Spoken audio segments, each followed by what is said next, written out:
अस्सलामुअलैकुम। Welcome to creative maths. My name is Farah Khan. आज हम स्टार्ट करेंगे क्लास 10th की मैथमेटिक्स की बुक का चैप्टर नंबर 17 की एक्सरसाइज 17.5 इंट्रोडक्शन। इस एक्सरसाइज में हम 3 टॉपिक्स पढ़ेंगे। सबसे पहला टॉपिक है आपके पास ordered pair and Cartesian product. Ordered pair क्या होता है? A pair of numbers in which order is maintained is called an ordered pair. Numbers का ऐसा पेयर जिसमें तरतीब जो है वो बरकरार रखी जाए, वो ऑर्डर्ड पेयर कहलाता है। ठीक है। For any two real numbers a and b, if we regard a as a first and b as a second, then the ordered pair of a and b is denoted by small bracket a comma b small bracket close। Ordered pair को हम लोग किस तरीके से लिखते हैं? कोई भी आप दो रियल नंबर ले लीजिए, उसके अंदर आपका पहला जो नंबर होगा फर्स्ट नंबर ए कहलाएगा और सेकंड नंबर जो है वो बी कहलाएगा, और इसको हम इस तरतीब के साथ लिखते हैं, स्मॉल ब्रैकेट के साथ, small A comma small B bracket close. ये आपके पास तरतीब है ऑर्डर्ड पेयर की।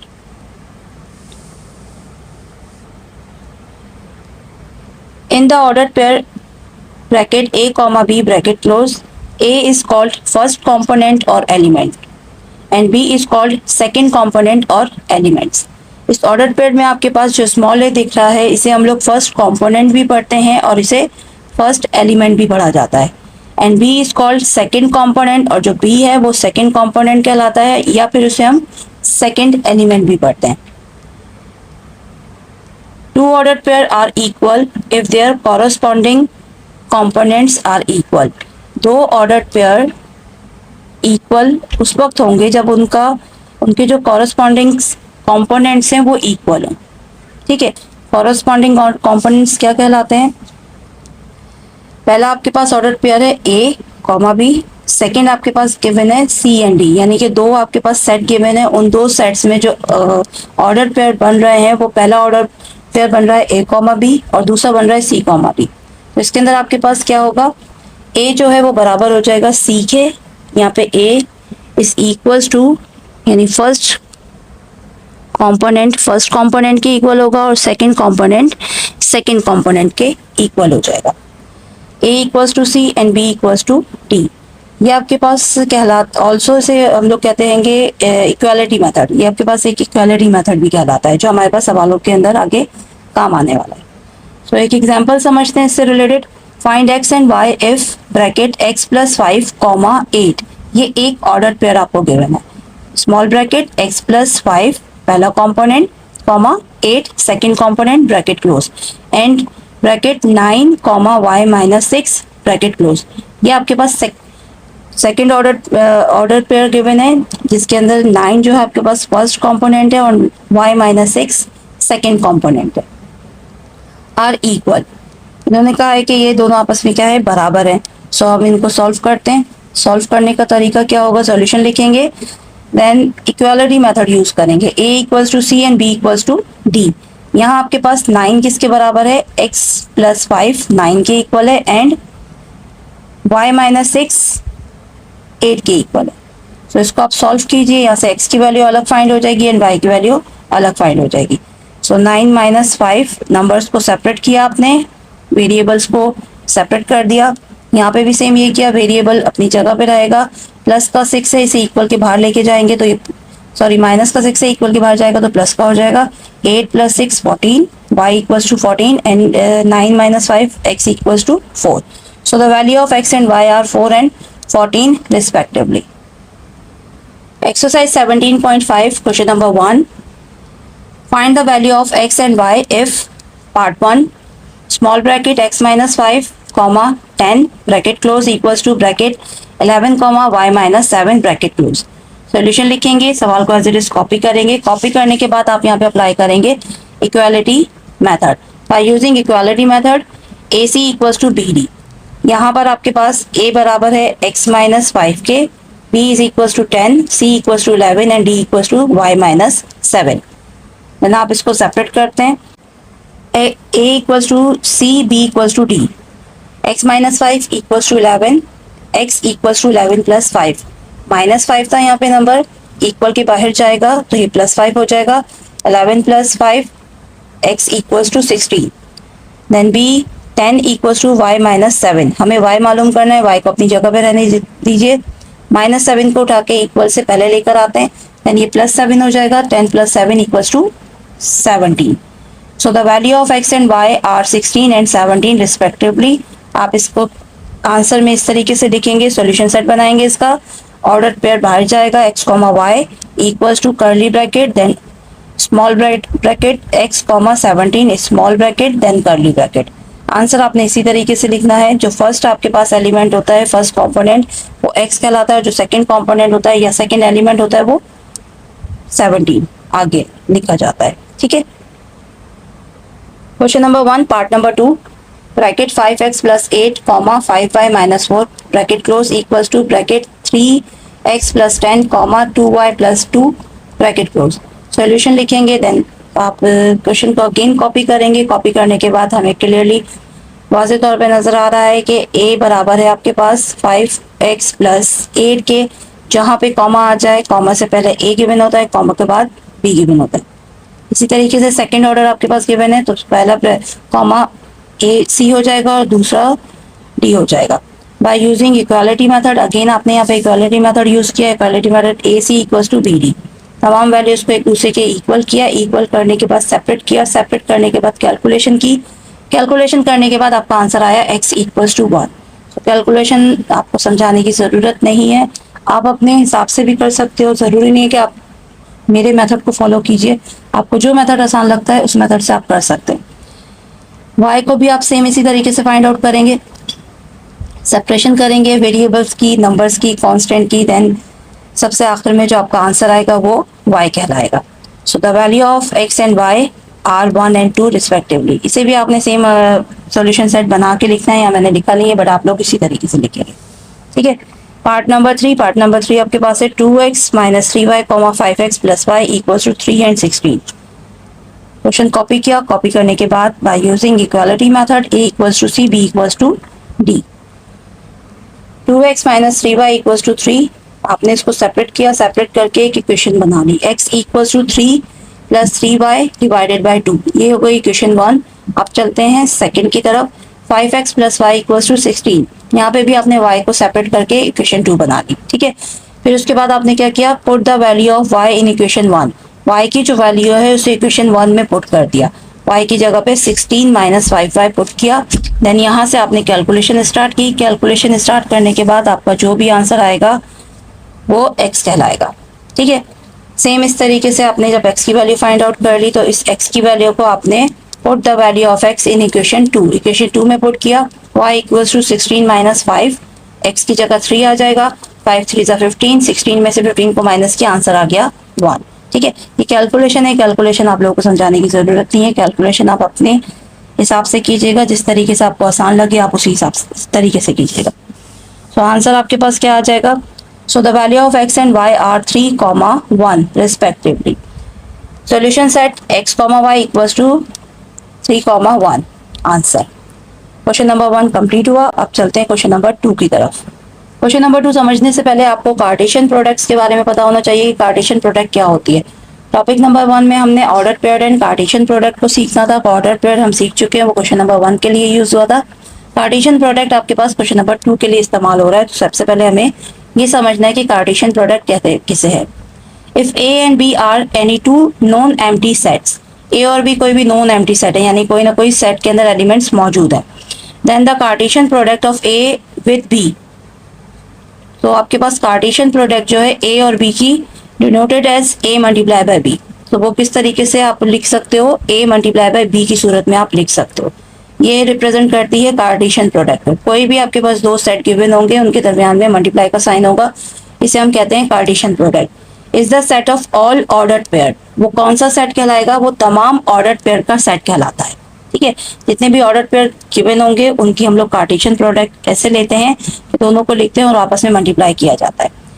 Where small a belongs to capital a and small b belongs to capital b, यहाँ पे आपके पास ऑर्डर पेयर में स्मॉल ए जो है वो रिप्रेजेंट कर रहा है कैपिटल ए को, यानी कि सेट ए के एलिमेंट्स को, और small b belongs to capital b, small b जो है वो रिप्रेजेंट करता है कैपिटल बी को, यानी कि बी सेट के सेकेंड एलिमेंट्स को। Okay, now Cartesian product of a with b. अगर कार्टेशियन प्रोडक्ट आपके पास ए है बी के साथ, तो आप इस लिखने का तरीका ये होगा, a multiply by B equals to A पहले है b बाद में, curly bracket then small bracket a comma b। a capital a के एलिमेंट्स हैं, b small b capital b के एलिमेंट्स हैं, such that a belongs to a से belong करेगा कैपिटल a से, and small b belongs to capital b। अब इसी को अगर हम उल्टा करके पढ़ें, Cartesian product of b with a, अब b जो है a के साथ है, सो पहले b आ जाएगा देन a आएगा, तो इसका फॉर्म जर्नल फॉर्म क्या बनेगी, small bracket b comma a, पहले b small b then small a, such that b belongs to capital b and a belongs to capital a। एक एग्जांपल से समझते हैं इसको। Example, if p equals to 1 to 4 and q equals to 5 10। आपके पास दो सेट गिवन है p और q के, वो कह रहे हैं इनकी कार्टेशियन प्रोडक्ट मालूम करनी है। सो कार्टेशियन प्रोडक्ट के लिए आप लिखेंगे solution p multiply by q equals to, आप कर्ली ब्रैकेट आता है इसके अंदर, कर्ली ब्रैकेट के बाद आप क्या करते हो, पहला एलिमेंट p का होगा, ठीक है, पहला एलिमेंट p का एलिमेंट 1 आ गया, एंड सेकेंड एलिमेंट आपका क्या हो जाएगा 5, 1 5 का पेयर बनेगा, मतलब पहला एलिमेंट तमाम सेकंड सेट के तमाम एलिमेंट्स के साथ मल्टीप्लाई होगा। 1 multiply by 5, 1 multiply by 10 complete हो गया, then 2 multiply by 5, 2 multiply by 10, 4 multiply by 5, 4 multiply by 10। लिखने की तरतीब क्या होती है, इनको Cartesian product p multiply by q हो जाएगा, कर्ली ब्रैकेट यूज करेंगे और उसके अंदर हम लोग ऑर्डर पेयर बनाते हैं, ठीक है। ऑर्डर पेयर फर्स्ट एलिमेंट पहले सेट का होगा और सेकेंड एलिमेंट जो है वो सेकेंड सेट का होगा। ऑर्डर पेयर कार्टेशियन प्रोडक्ट के अंदर ऑर्डर पेयर बनते हैं, कर्ली ब्रैकेट से स्टार्ट करते हैं, कर्ली ब्रैकेट पे एंड होता है, और तमाम ऑर्डर पेयर जो है वो स्मॉल ब्रैकेट से रिप्रेजेंट किए जाते हैं। अब इसी को अगर हम उल्टा करके पढ़ें, q multiply by p equals to curly bracket, अब क्या हो जाएगा 5 पहले आ जाएगा, 5 मल्टीप्लाई बाय 1, मल्टीप्लाई का साइन नहीं डालते, यहाँ हम कॉमा लगाते हैं, ठीक है, 5 कॉमा 1, 5 कॉमा 2, 5 कॉमा 4, यहाँ पे थोड़ी सी मिस्टेक हो गई है, ये 4 है, इसे ठीक कर लीजिएगा, 5 comma 4, then 10 comma 1, 10 comma 2, 10 comma 4, curly bracket close, ठीक है। अच्छा, ये तीन बातें आप नोट डाउन कर लीजिए, ये एमसीक्यूज में भी पूछी जा सकती हैं। Number 1, a multiply by b read as read as a cross b, इसे हम a क्रॉस b पढ़ते हैं। नंबर 2, इफ ओ ए, आपके पास O A is equals to m and O B equals to n, then o bracket a multiply by b equals to m n, दोनों एक दूसरे के क्या बराबर हो जाएंगे m n के, क्रॉस प्रोडक्ट यानी कि एलिमेंट a गिवन है, b गिवन है, o किसको रिप्रेजेंट कर रहा है, वो आपको रिप्रेजेंट कर रहा है इनके टोटल नंबर्स को, ठीक है। Then 3, a multiply by b is not equals to b multiply by a cross b is not equals to b cross a in general, a cross b कभी भी b क्रॉस a के बराबर नहीं होगा। जब आप इसको मल्टीप्लिकेशन में क्या हो जाएगा, जब आप इसको उलट करते हैं, तो यहाँ पर हमने एक एग्जांपल सॉल्व की थी, दोनों आंसर एक दूसरे के इक्वल नहीं है, 1 5 है या 5 1 है, तरतीब बिल्कुल सेम होनी चाहिए, x की जगह पे x होना चाहिए, y की जगह पे y होगा, तो वो इक्वल होता है। अगर इक्वल नहीं है, तो अगर दोनों सेम नहीं है तो वो इक्वल नहीं होगा। Question number 2, if set p has 10 elements and q has 15 elements. आपको p और q दो सेट गिवन है, एक सेट में आपके पास p में 10 एलिमेंट्स हैं और q में 15 एलिमेंट्स है। Find the numbers of elements, वो कह रहे हैं नंबर ऑफ एलिमेंट्स बताइए दोनों के, of p multiply by q, q multiply by p and p multiply by p। सबसे पहले p मल्टीप्लाई बाय q के फाइंड आउट करते हैं। सो p multiply by q solution लिखेंगे। फॉर्मूला आपके पास ये कहलाता है, जब भी नंबर्स की तादाद मालूम की जाती है तो फॉर्मूला आपके पास n bracket p multiply by q equals to n multiply हुआ n multiply by p and cross n multiply by q। P के एलिमेंट्स आपको 10 गिवन है, क्यू के एलिमेंट्स 15 गिवन है, दोनों को मल्टीप्लाई किया 150 आंसर आया। So the total number of elements P multiply by Q is equal to 150 answer. Second भी सेम इसी तरीके से होगा, क्यू मल्टीप्लाई बाय पी है, फॉर्मूला चेंज हो जाएगा, मल्टीप्लीकेशन है तो आंसर सेम आएगा, ठीक है। Q multiply by P equal to N multiply N Q multiply by N P. 15 Q के एलिमेंट 15 गिवन थे और पी के एलिमेंट्स 10 गिवन है, दोनों को मल्टीप्लाई किया 150 आंसर आ गया। पी मल्टीप्लाई बाय पी के एलिमेंट्स भी 10 है, पी के अगेन एलिमेंट्स भी 10 है, इन दोनों की तादाद पूछी है, फॉर्मूला आपके पास सेम इसी तरीके से बनेगा, 10 को 10 से मल्टीप्लाई करेंगे आंसर आ जाएगा 100। ये आसान था बहुत आपके पास सवाल, इसके अंदर कुछ ज़्यादा नहीं करना हमें, सो ये आंसर हो जाएगा। Question number 3, if a equals to 1 2, b equals to 2 3 and c equals to 1 3 5 then find। अब यहाँ पर भी आपके पास कार्टेशियन प्रोडक्ट की बात की जा रही है, तो हम इसमें कार्टेशियन प्रोडक्ट मालूम करते हैं। Part 1 a multiply by b, solution a के एलिमेंट्स 1 2, b के एलिमेंट्स 2 3। देन आप लिखोगे a multiply by b, a cross b, sorry इसे मल्टीप्लाई नहीं पढ़ना है, इसे क्रॉस पढ़ना है। a cross b equals to a के एलिमेंट्स आ जाएंगे 1 2 क्रॉस 2 3। अब इनको 1 बाय 1 मल्टीप्लाई करना है, तो मल्टीप्लीकेशन अभी हमने एग्जाम्पल में सीखी थी।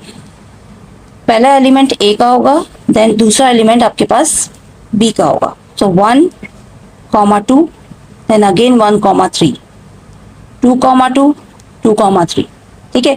ऑर्डर पेयर अंदर बनेंगे, बाहर आपके पास कर्ली ब्रैकेट आएगा और हर ऑर्डर पेयर के दरमियान में कॉमा लगेगा, ठीक है। b मल्टीप्लाई बाय c, ये भी सेम इसी तरीके से होगा, b multiply by c, solution b के एलिमेंट्स 2 3 गिवन है एंड c के एलिमेंट्स 1 3 5 गिवन है। So b multiply by c equals to, पहले आप लिख के दिखाएंगे कि b के एलिमेंट्स हैं 2 3 क्रॉस 1 3 5, तो 1 बाय 1 हम इनको क्रॉस प्रोडक्ट लेते हैं। सो 2 1 देन 2 3 2 5, तीनों के दरमियान कॉमा आ जाएगा, फिर 3 1 3 3 and 3 5, curly bracket close answer. Part number 3, a multiply by a cross bracket b union c bracket close. यहाँ आपके पास तीन एलिमेंट्स यूज हो रहे हैं a b and c। Solution में लिखेंगे a के एलिमेंट्स 1 2, b के एलिमेंट्स 2 3, c के एलिमेंट्स 1 3 5। यहाँ आपके पास दो स्टेप में आंसर आएगा। स्टेप नंबर 1, ब्रैकेट पहले सॉल्व करेंगे, b union c equals to 2 3 union 1 2 3, union लेना आपको बहुत अच्छे तरीके से आता है। सो 1 2 3 4 यूनियन आ जाएगा। स्टेप नंबर 2 में आप पूरा सवाल हम एज इट इज कॉपी करेंगे, a cross bracket b union c equals to 1 2, a के एलिमेंट्स क्रॉस 1 2 3 4, जो अभी स्टेप नंबर 1 में हमने मालूम किए हैं वो लिख दिए जाएंगे। अब इनकी क्रॉस प्रोडक्ट लेनी है, तो 1 2 1 सॉरी 1 1 1 2 1 3 1 5 1 1 1 1। फर्स्ट पे आपके पास 1 1 आ गया और सेकंड पे 1 2 3 5, ठीक है। सबके दरमियान में कॉमा लाजमी लगाना है। अब 2 आपके पास आ रहा है, 2 into 1 2 into 2 2 into 3 2 into 5, curly bracket close, ये हो जाएगा आपका आंसर। पार्ट नंबर 4 भी सेम इसी तरीके से करना है, b cross a union c। पहले हमने सॉल्यूशन लिख के a b और c के एलिमेंट्स को लिख के दिखाना है। स्टेप 1 में b यूनियन c, ब्रैकेट के अंदर जो वैल्यू गिवन है उससे सॉल्व करना है। 1 2 यूनियन 1 3 5, यूनियन आ गया इसका 1 2 3 5। स्टेप नंबर 2 में आप पूरा सवाल कॉपी करोगे, b cross a union c equals to 2 3 cross 1 2 3 5। अब 1 बाय 1 में इसकी क्रॉस प्रोडक्ट मालूम, b cross a union c bracket close equals to curly bracket 2 1 bracket close comma 2 2 2 3 2 5 3 1 3 2 3 3 3 5, ये हो जाएगा आपका आंसर। इसका लास्ट पार्ट है आपके पास, नहीं लास्ट नहीं सेकेंड लास्ट है, number 5, bracket a intersection b bracket close multiply by bracket b intersection c bracket close. अब देखिए यहाँ पे स्टेप कितने आ रहे हैं, पहला ब्रैकेट पहला स्टेप, दूसरा ब्रैकेट दूसरा स्टेप, देन कार्टेशियन प्रोडक्ट तीसरा स्टेप। ए बी सी के एलिमेंट्स लिखे, स्टेप नंबर 1 में इंटरसेक्शन मालूम किया आपने, यहाँ पे 2 सेम था तो 2 इंटरसेक्शन आ गया। सेकंड पे बी इंटरसेक्शन सी, एलिमेंट्स लिखे, देन बी इंटरसेक्शन सी आपके पास गिवन है, सिर्फ 3 जो है वो सेम था, 3 लिख दिया। स्टेप नंबर 3 में पूरे सवाल को कॉपी किया। ए इंटरसेक्शन बी स्टेप 1 का आंसर 2 था, cross product cross, then B multiply by C यानी कि स्टेप 2 का आंसर आ गया आपके पास 3। इनकी कार्टेशियन प्रोडक्ट ए की बनेगी, ए की ऑर्डर पेयर बनेगा, 2 मल्टीप्लाई हो जाएगा 3 के साथ, ये हो जाएगा आपका आंसर। एक्सरसाइज नंबर 7.5 में हम 3 टॉपिक्स पढ़ेंगे। एक टॉपिक हमारा कंप्लीट हो गया, order pair and Cartesian product. अब सेकेंड टॉपिक हमारा स्टार्ट हो रहा है बाइनरी रिलेशंस। बाइनरी रिलेशन को हम कैपिटल आर से रिप्रेजेंट करते हैं, रिलेशन को कैपिटल आर से रिप्रेजेंट किया जाता है।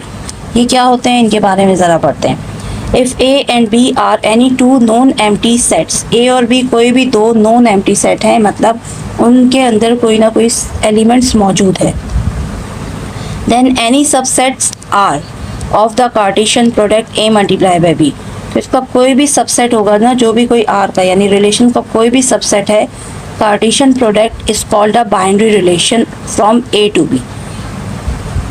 कार्टेशियन प्रोडक्ट बना रहा होगा वो कहलाएगा आपके पास binary relation from A to B, यानी कि ए से बी की तरफ वो आपके पास जो भी कार्टेशियन प्रोडक्ट बना रहा होगा वो बाइनरी रिलेशन कहलाएगा। ठीक है, आप यहाँ नीचे पढ़ते हैं, ये क्या है आपके पास डोमेन ऑफ आर। इसमें हम डोमेन के बारे में पढ़ेंगे और रेंज के बारे में पढ़ेंगे कि ये होती क्या है।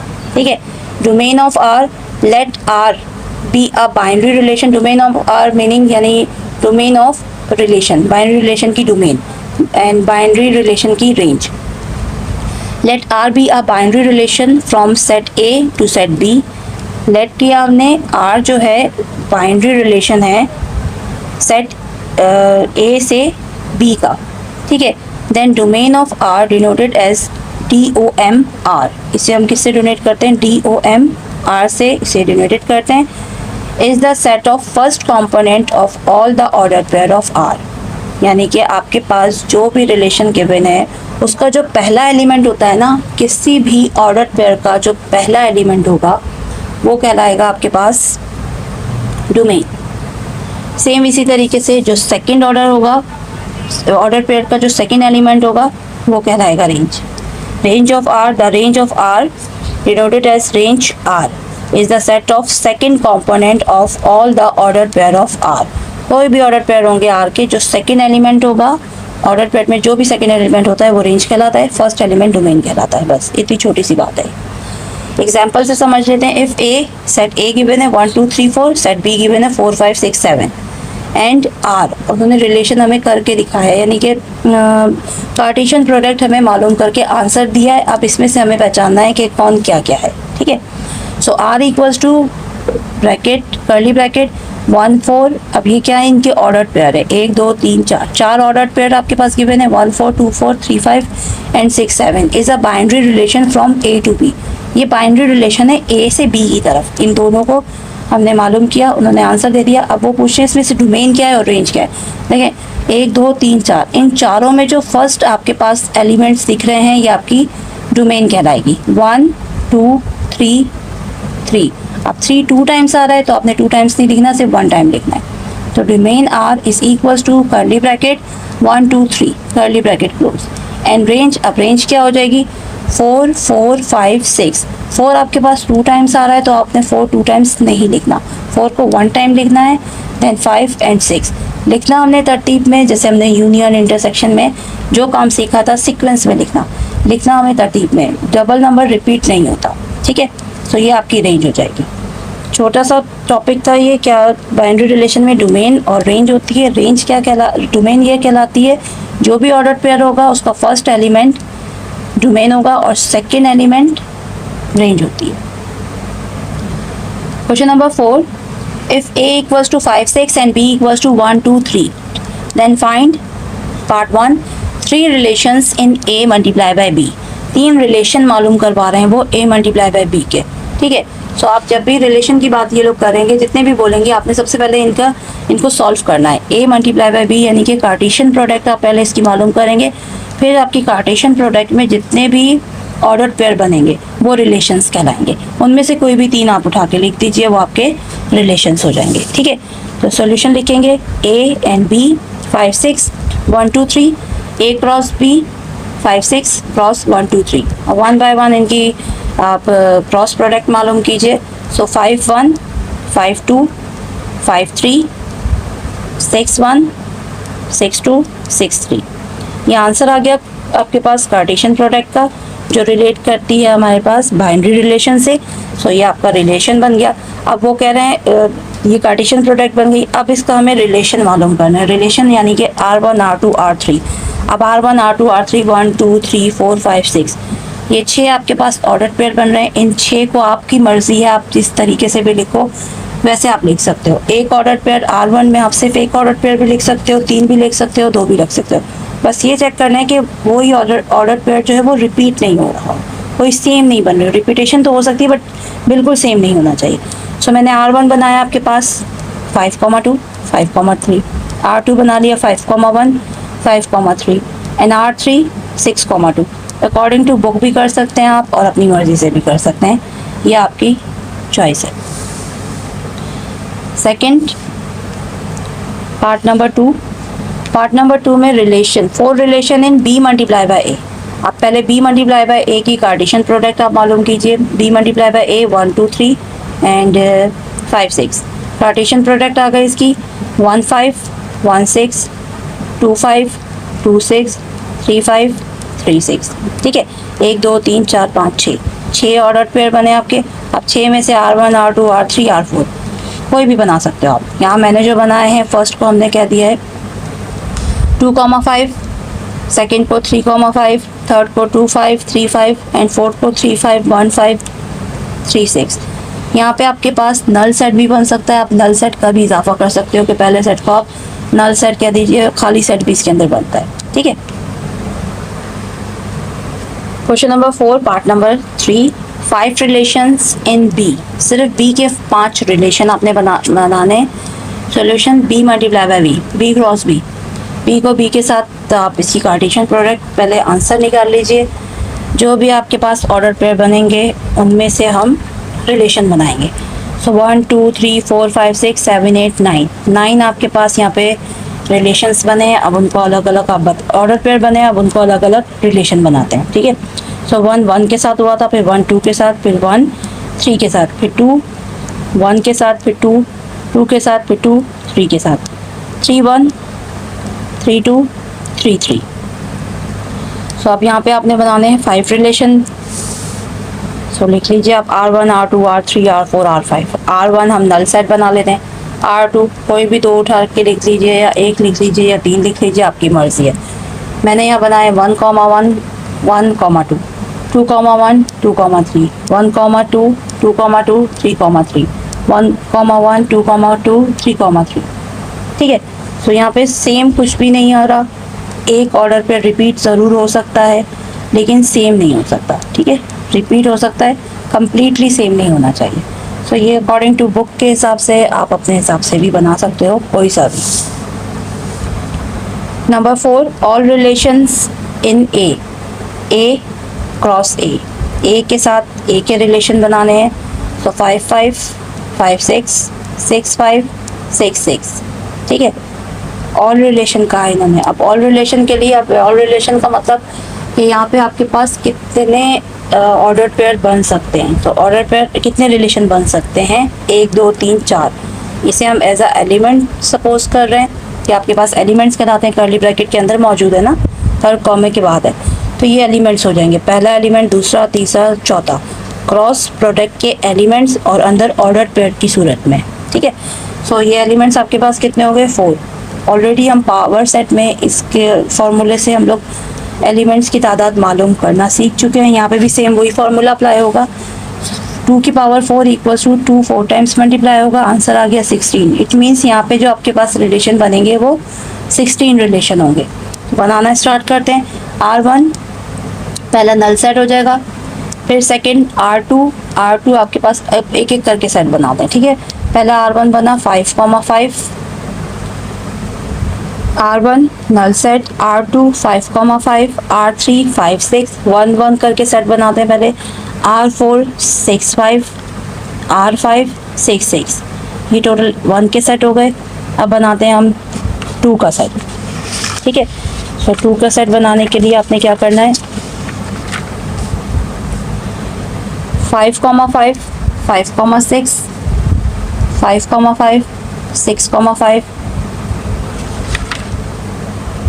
अब सेट बनाते हैं 2 का। सबसे पहले हमने लिखा 5,5, देन 5,6, फिर अगेन 5,5, 6,5, ठीक है। फिर R8 5,5, 5,6, ठीक है। फिर आते हैं R9 के ऊपर, R9 5,6, 6,5, दोनों का सेट बन गया। फिर आते हैं R10 के ऊपर, R10 5,6, 6,6, ठीक है। देन 11 6,5, 6,6, 6,5, 6,6। अब बनाते हैं 3 का सेट, तीनों को साथ में लिखते हैं 5,5, 5,6, 6,6।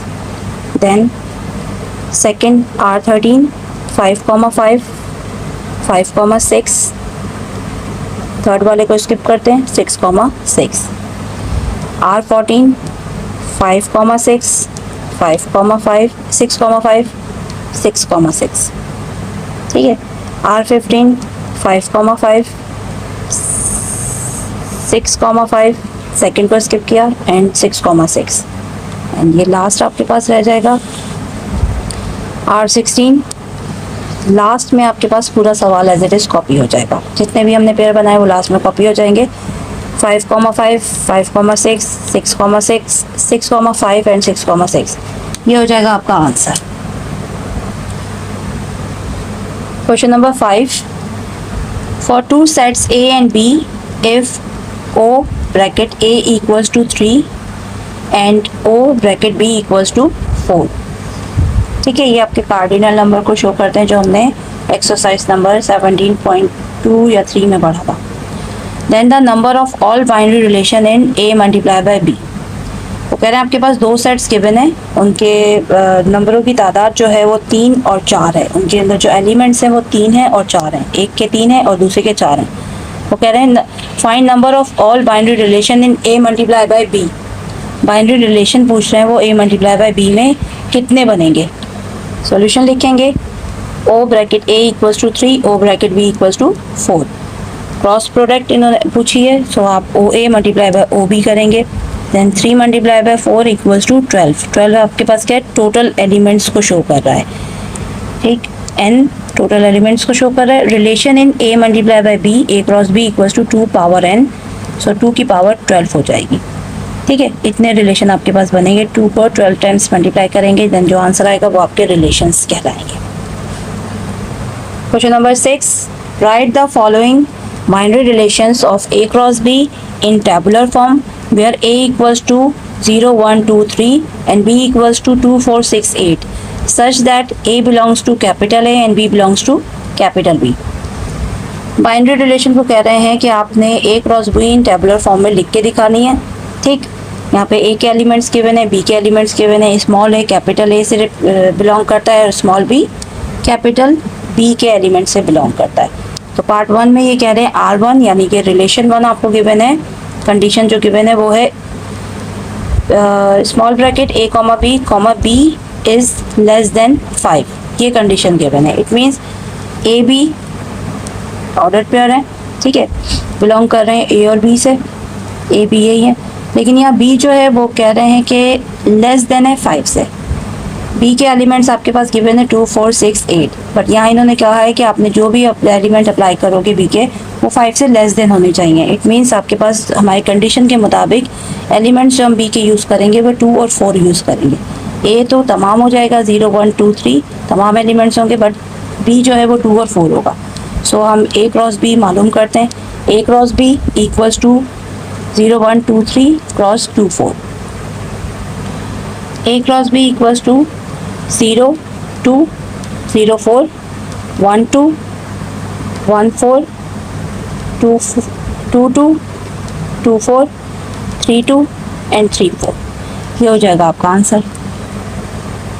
पार्ट नंबर 2, R2 यानी relation 2 equals to bracket A comma B, A plus B equals to 9। Condition ये गिवन है, इसके मुताबिक आपने फाइंड आउट करना है। सो ये क्या हो जाएगा, सॉल्यूशन लिखेंगे। A के एलिमेंट्स है 0, 1, 2, 3 एंड B के एलिमेंट्स क्या गिवन है 2, 4, 6, 8। वो कह रहे हैं कार्टेशियन प्रोडक्ट आपने मालूम करनी है किसकी, अगर आप चाहें तो पहले इनके एलिमेंट्स को तमाम को लिख के मल्टीप्लाई करके, जैसे ऊपर वाले सवाल में किया था, करके दिखा दीजिए, देन उसके बाद आप आसानी से मालूम कर सकते हैं। बट इस सवाल को इतना लंबा नहीं लेके जाते, इसी में यहीं से डायरेक्ट चेक करते हैं।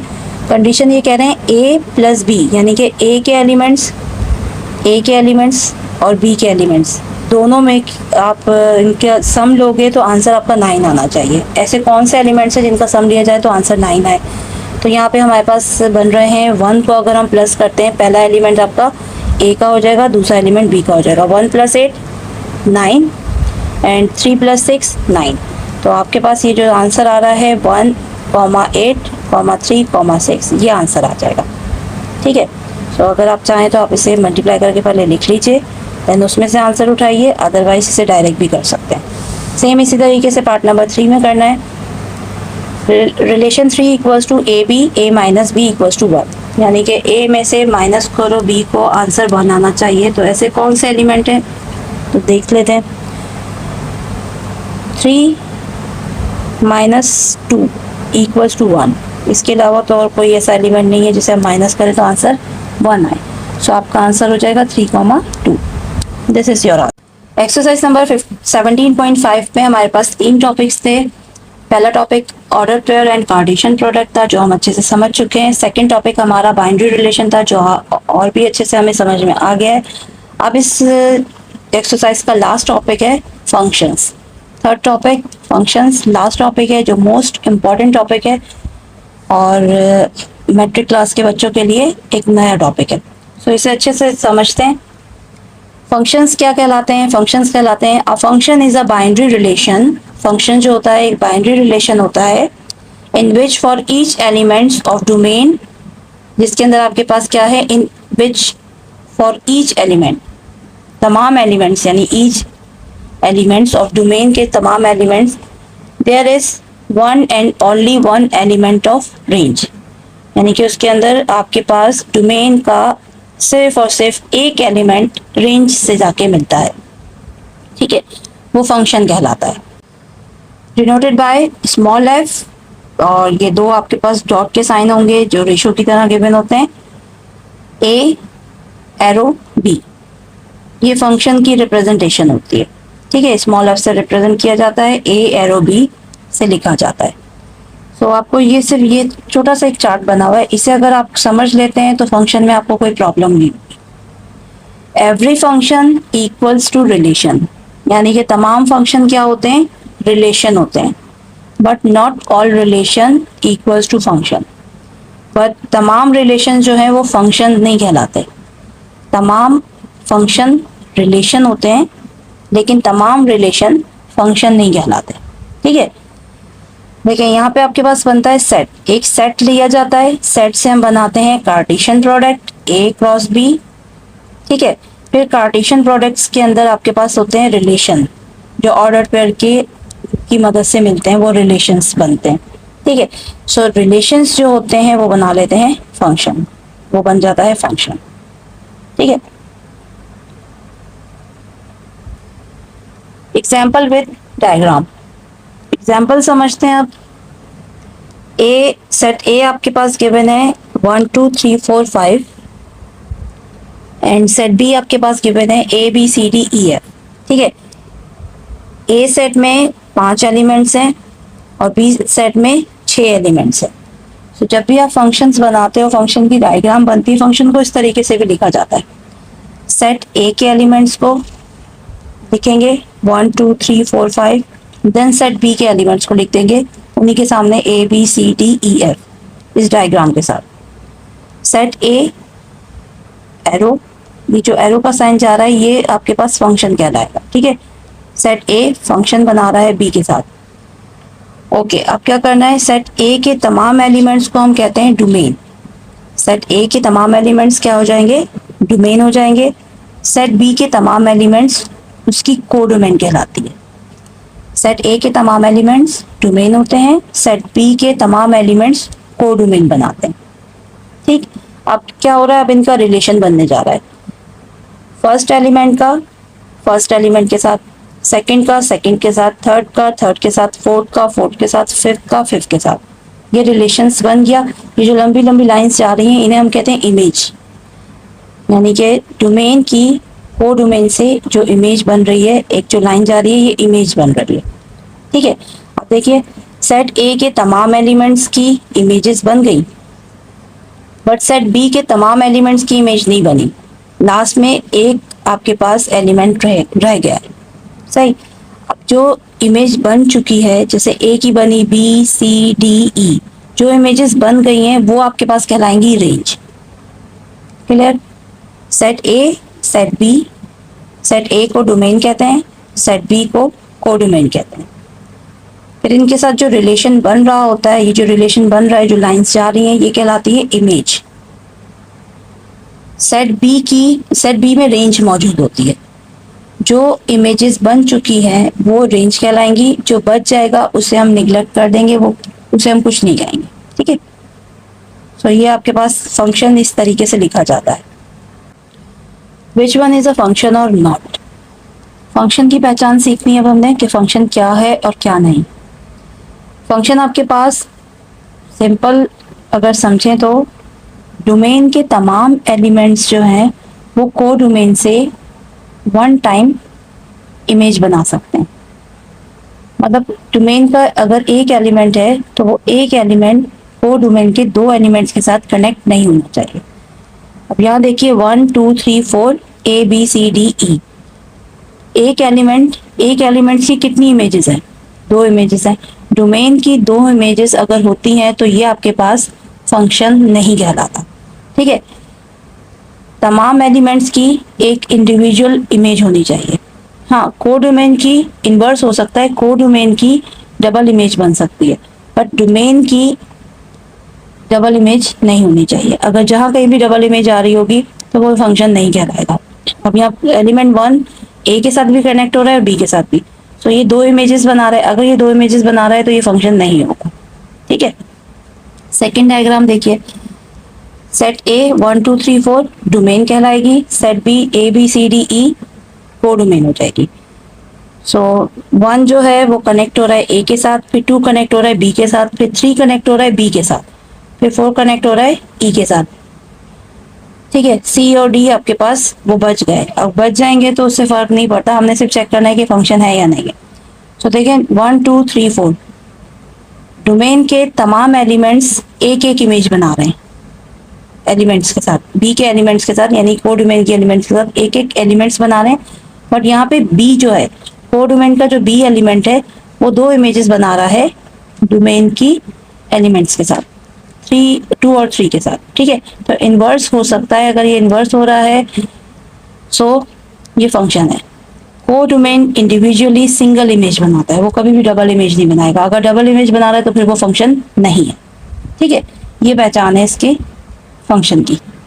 अब स्टार्ट करते हैं एक्सरसाइज 17.5 का question number 7।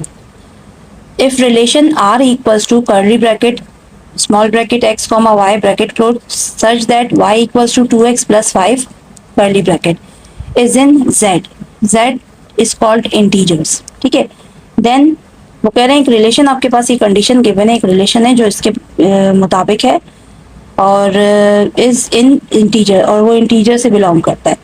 Then find part 1, find range if domain is this. वो कह रहे हैं रेंज मालूम करो, डोमेन आपके पास है -2 -1 0 1 2, इसकी हमें रेंज मालूम करनी है। अब रेंज आप लोगों ने सीखा है, रेंज क्या होती है? किसी भी आपके पास, जो भी आपके पास ऑर्डर पेयर गिवन होते हैं, उनका जो फर्स्ट एलिमेंट होता है वो डोमेन होती है, जो सेकंड एलिमेंट होता है वो रेंज होती है। तो पहले हमें इनके ऑर्डर पेयर देखने पड़ेंगे, देन उसके बाद हम इससे चेक करते हैं। ठीक है, गिवन कंडीशन आपको क्या गिवन है? कंडीशन उन्होंने आपके पास एक कंडीशन गिवन करके दी है, X Y and then y equals to 2x plus z, ये एक इक्वेशन गिवन है। इसकी मदद से हमें रेंज मालूम करनी है। ठीक है, कोडोमेन -2 -1 0 1 2, हमने कंसिडर कर लिया कि y इक्वल 2x प्लस 5, ये एक इक्वेशन है। ठीक, अब क्या करना है आपने, हम जानते हैं x बराबर होता है डोमेन के, y बराबर होता है रेंज के। तो एक्स वाई को हम ऑर्डर पेयर में लिख सकते हैं। ठीक है, तो एक्स क्या है आपके पास? डोमेन है, अब यहाँ पे x गिवन है, x डोमेन होगी और y आपके पास रेंज कहलाएगी। तो इस इक्वेशन के मुताबिक हम इसे सॉल्व करते हैं। सबसे पहले हम पुट करेंगे x इक्वल टू -2। डोमेन हमारे पास गिवन है ना इस सारे डोमेन से, यानी ये सारे x के नंबर है 1 2 3 4 5। 5 आपके पास डोमेन्स गिवन है, 5 हमें रेंज मालूम करनी है। सो आप सबसे पहले -2 पुट करेंगे इक्वेशन के अंदर। y equal to 2 -2 plus 5, 2 2 4 -4 5 plus 5, answer आया 1। तो y इक्वल टू 1। तो पहले आपके पास रेंज आ गई, हमने -2 पुट किया, आंसर आया 1, रेंज 1 आ गई। अब सेकंड पुट करते हैं, सेकंड डोमेन -1 पुट किया, कैलकुलेशन की, आंसर आ गया y इक्वल टू 3। तो ये आपके पास सेकंड रेंज मालूम हो गई सेकंड डोमेन की। अब आते हैं थर्ड के ऊपर। थर्ड आपके पास क्या गिवन है, पुट x इक्वल टू 0। तीसरी डोमेन आपके पास 0 गिवन है, x की जगह आप 0 पुट करेंगे, कैलकुलेशन करेंगे, then y equal to 5। Range आपके पास आंसर आ गया 5। सेम इसी तरीके से नंबर 4, 1 गिवन है डोमेन, तो डोमेन आपने 1 पुट की, आंसर आया 7। ठीक है, 5 x इक्वल टू 2 पुट किया, 2 पुट करने के बाद कैलकुलेशन करने के बाद आंसर आ गया 9। तो रेंज आपके पास क्या हो गई, 1 3 5 7 9। Range equal to 1 3 5 7 9। Answer. Question number 7 part 2, find domain if range is 11 13 15 17। Part 1 में डोमेन गिवन थी, रेंज मालूम किया था। पार्ट 2 में रेंज गिवन है, डोमेन मालूम करना है, यानी कि y गिवन है, हमें x मालूम करना है। ठीक है, सोल्यूशन गिवन कंडीशन आपके पास सेम वही कंडीशन गिवन है, y इक्वल है 2x प्लस 5 के, और ये इंटीजर्स हैं, सारे इंटीजर्स गिवन है। रेंज इक्वल टू 11 13 15 17 कंसिडर किया आपने इस इक्वेशन को। अभी इस इक्वेशन को हमने अरेंज किया, x को सेपरेट किया क्योंकि हमें यहाँ पे x की वैल्यू फाइंड आउट करनी है, तो x आप सेपरेट कर लोगे। जब ये सेपरेट हो जाएगा, और हम जानते हैं x जो है डोमेन है, y रेंज कहलाती है। सेम इसी तरीके से इक्वेशन में आप सबसे पहले 11 पुट करोगे, देन x आ जाएगा 3, सेकंड पे 13 पुट किया, x 4, थर्ड पे 15 पुट किया, x 5, फोर्थ पे आपने 17 पुट किया, आंसर आया 6। सो डोमेन्स आर 3 4 5 6। इसे हमेशा सीक्वेंस में लिखेंगे, अगर आगे पीछे आ रही हैं तो आप उसे सीक्वेंस बना लीजिए। ठीक है, question number 8, if X Y represent elements of W. W क्या है, यहाँ पे होल नंबर को रिप्रेजेंट कर रहा है। वो कह रहे हैं एक्स वाई के एलिमेंट्स जो है वो रिप्रेजेंट कर रहे हैं होल नंबर से। Find domain and range of the following relations. हमें डोमेन मालूम करनी है और रेंज मालूम करनी है, जो रिलेशन हमें गिवन किए हैं उसके मुताबिक। ठीक है, सो पार्ट 1 आपके पास गिवन है X Y such that X 3x plus Y equals to 11। So first condition में इक्वेशन ये गिवन है, सो गिवन कंडीशन के मुताबिक ये है। देन एक्स वाई बिलोंग कर रहे हैं डब्ल्यू से। डब्ल्यू आपके पास क्या होते हैं, होल नंबर, 0 से स्टार्ट होते हैं 1 2 3 and so on. So find the range and domain. Range और डोमेन मालूम करनी है, तो साथ साथ ही मालूम करते हैं। रेंज एक में आप रेंज पुट करोगे तो डोमेन आ जाएगी। सो यहाँ आपके पास क्या गिवन है, आपकी मर्जी, आप इसे रेंज कह दीजिए या डोमेन कह दीजिए। ठीक है, उन्होंने खुद कहा है कि एक्स वाई बिलोंग कर रहे हैं होल नंबर से, तो पार्ट 1 में हम इसे डोमेन कहते हैं, पार्ट 2 में इसको रेंज बना लेंगे। ठीक, देखें यहाँ पे क्या हो जाएगा, अगर ये डोमेन है तो इक्वेशन हमने कंसीडर कर ली 3x plus Y equals to 11। x की जगह आपने 0 पुट किया, आंसर 11 आया। फिर x की जगह आपने 1 पुट किया, आंसर आपका 8 आ जाएगा। ठीक है, कैलकुलेशन आप अपने तरीके से कीजिए जो आपको आसान लगे। देन x की जगह 2 पुट किया, आंसर 5 आ जाएगा।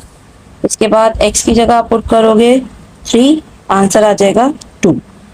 बस स्टार्टिंग के सिर्फ हमने 3 नंबर्स लेने हैं। अब चौथे नंबर हमने रख के देखने के बाद आपका आंसर जो है वो नेगेटिव में आ रहा है, और हम जानते हैं कि होल नंबर जो होते हैं वो सिर्फ वो पॉजिटिव होते हैं, नेगेटिव नहीं होते। सो होल नंबर आपके पास क्या गिवन है, पॉजिटिव गिवन थे। सो 0 1 2 3 सिर्फ हम पॉजिटिव नंबर ही को लेके चलेंगे, आगे हम कंटिन्यू नहीं करेंगे। ठीक है, स्टार्टिंग के सिर्फ 4 नंबर से हमने आंसर निकाला। सो डोमेन आपके पास आ गई 0 1 2 3 4, ये डोमेन हमें गिवन थी। इसकी मदद से जो हमने रेंज मालूम की वो है 11 8 5 2। ठीक, अब इसे हमने तरतीब से लिखना है। तो सबसे पहले 2 आ जाएगा, फिर 5 आएगा, फिर 8, देन 11। ये हो जाएगा आपका आंसर। पार्ट नंबर 2, कंडीशन आपके पास ये गिवन है, given condition x minus Y equals to 6, then X Y belongs to W, 0 से लेके 1 2 3 4 नहीं हम लिखेंगे, ठीक है, 4 तक लेके जा भी सकते हैं, नहीं भी जा सकते, कंडीशन पे डिपेंड करता है, अगर नेगेटिव आंसर आएगा तो फिर हम उसे निगलेक्ट कर देंगे। तो फाइंड रेंज एंड डोमेन, अब रेंज और डोमेन साथ में मालूम करना है। फर्स्ट पार्ट में हमने जो होल नंबर गिवन थे उन्हें डोमेन का नाम दिया था, सेकंड पे हम उन्हें रेंज का नाम दे देते हैं, मर्जी आपकी, अब दोनों में इंटरचेंज कर सकते हो।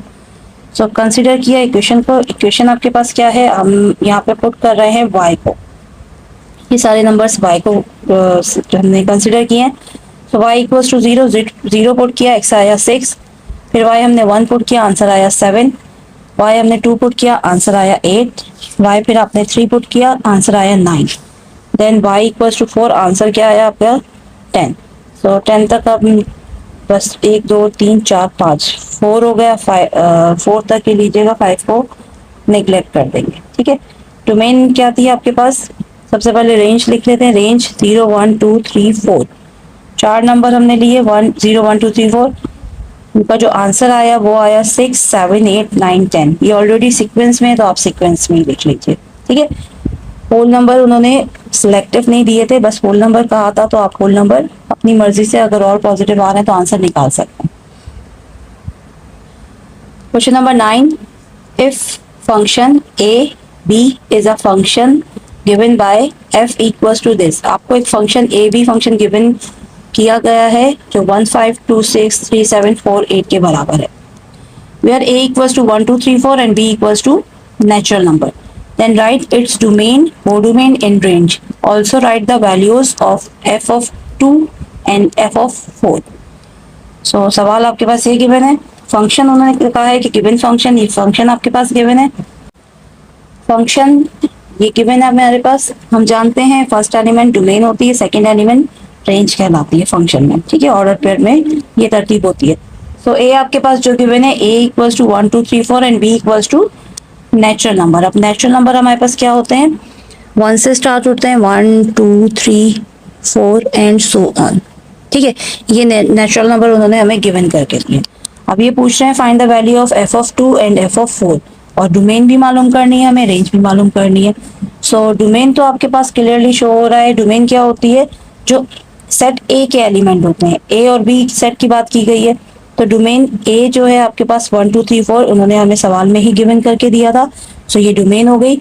अब कोडोमेन क्या है, कोडोमेन उन्होंने कहा था b equals to natural number, b is equals to natural number, तो कोडोमेन आपके पास क्या आ जाएगी, natural number 1 2 3 4 and so on, ये आ गई कोडोमेन।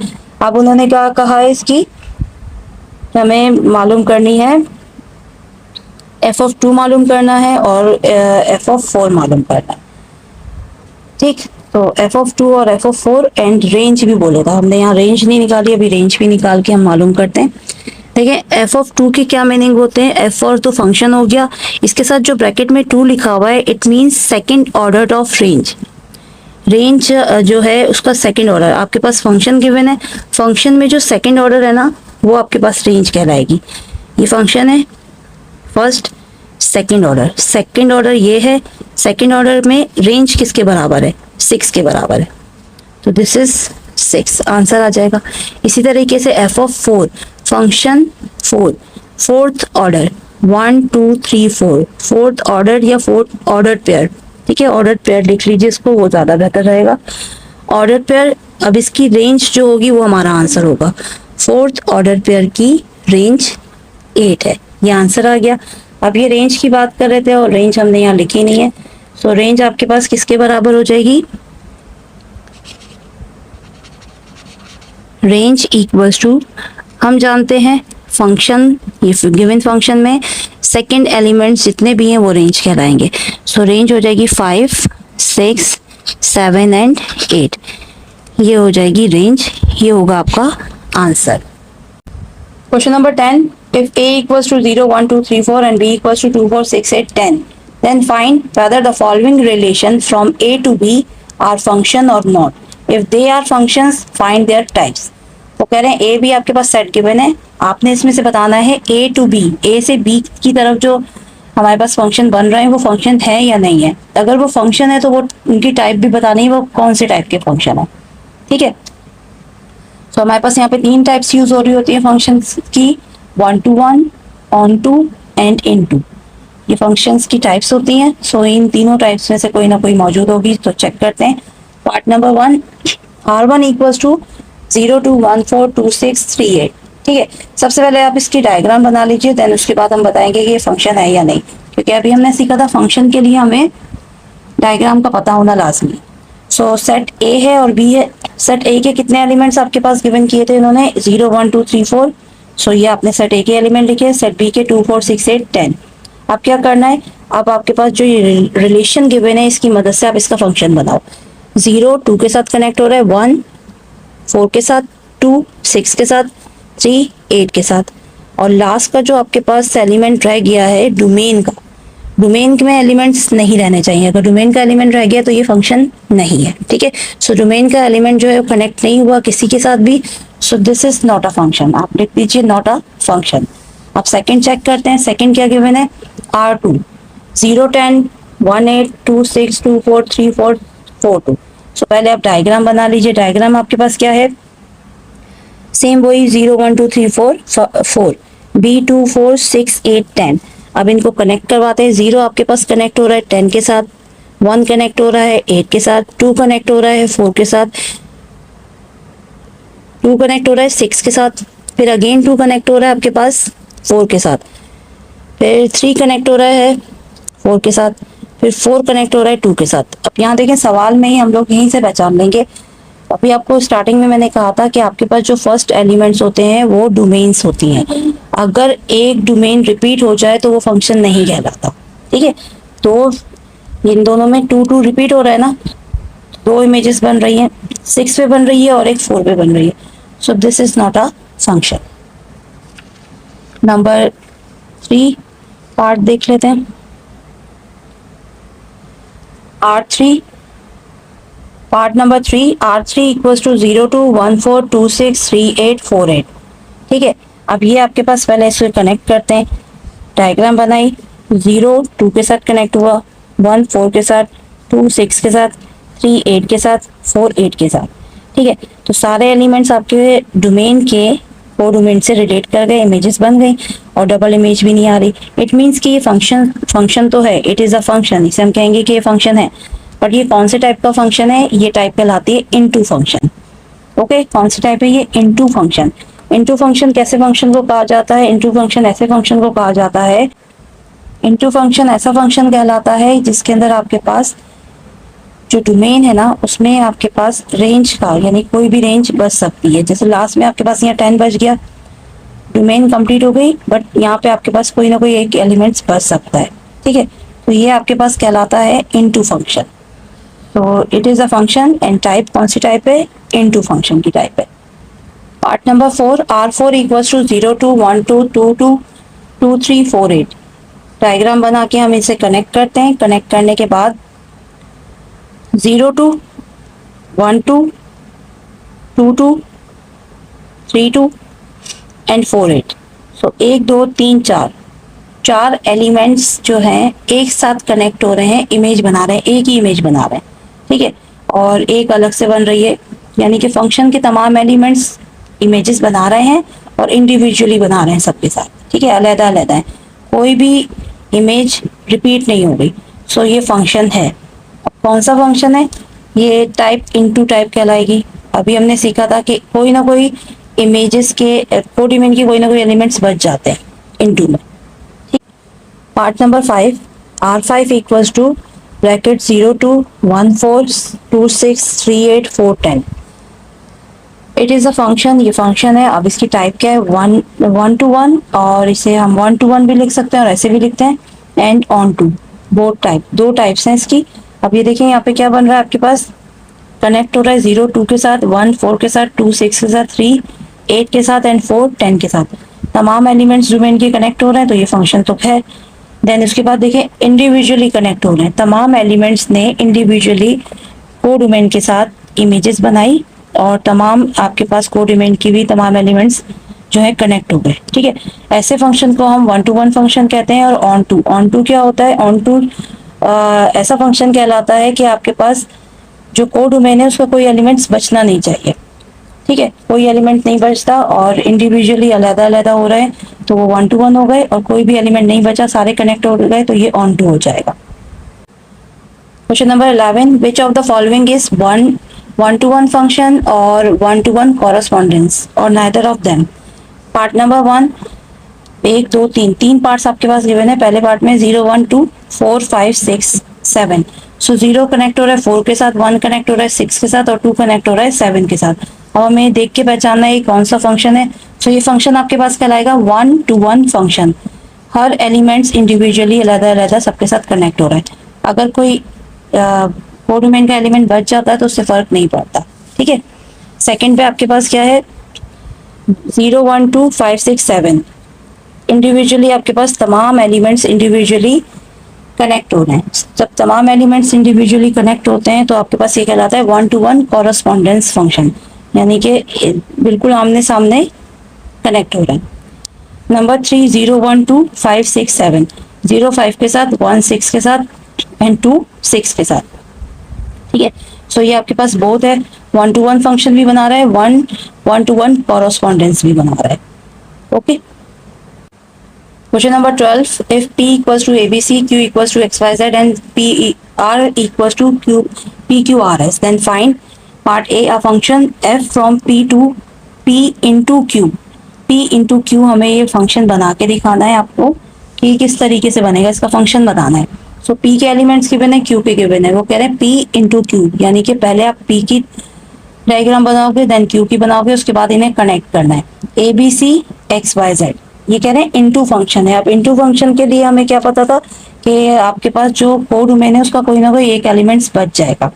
तो यहाँ पे आप कनेक्ट करोगे ए एक्स, बी को वाई के साथ, सी को वाई के साथ। ठीक है, सो फंक्शन बना आपके पास A X then B Y then C Y.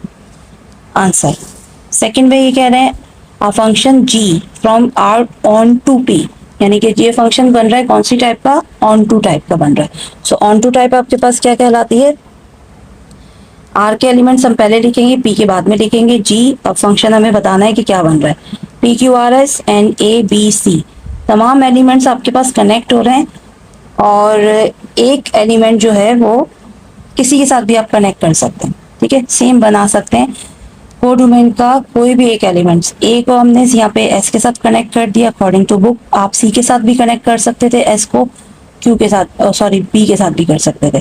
तो आपके पास आंसर आएगा P A Q B R C S A. अब एस ए के साथ भी हो सकता है, एस बी के साथ भी हो सकता है, एस सी के साथ भी हो सकता है। ठीक है, ये हो जाएगा आपका answer. Part number 3, a function H from P to R which is injective. सबसे पहले हम P लिखेंगे, देन R लिखेंगे, A B C P Q R S. अब फंक्शन में बना रहे हैं। अब देखिए इंजेक्टिव फंक्शन क्या होता है, P के एलिमेंट लिखे और R के एलिमेंट लिखे। इंजेक्टिव फंक्शन ऐसे फंक्शन को कहते हैं हर डोमेन की एक ही रेंज हो, ऐसा फंक्शन जिसमें हर डोमेन की एक ही रेंज मौजूद हो। अगर कोई एलिमेंट रेंज में बच जाए तो उसे निग्लेक्ट कर दिया जाता है, अगर कोई एलिमेंट बच जाए तो उसे निग्लेक्ट कर देंगे। ऐसा फंक्शन आपके पास कहलाता है इंजेक्टिव फंक्शन। ठीक है, तो ए किसके साथ कनेक्ट हुआ, पी के साथ, बी क्यू के साथ एंड सी आर के साथ, एस को हम निग्लेक्ट कर देंगे। ये आपका हो जाएगा answer. Part number 4, a function के from Q to P which is bijective. Bijective ऐसे फंक्शन को कहा जाता है जो आपके पास ऑन टू भी हो और 1 to 1 भी हो। ठीक है, कोई फंक्शन में यानी कि कोई एलिमेंट बचना भी नहीं चाहिए और ऑन टू सब कनेक्ट हो रहे हो individually. Q P X Y Z A B C, so ये कनेक्ट हो गया एक्स ए के साथ, वाई बी के साथ, जेड सी के साथ। यहाँ आपकी 17.5 एक्सरसाइज ख़त्म होती है। चैप्टर नंबर 17 का एंड हुआ। न्यू चैप्टर के लिए आप मेरे नेक्स्ट लेक्चर पर इंतज़ार कीजिएगा। अल्लाह हाफिज़।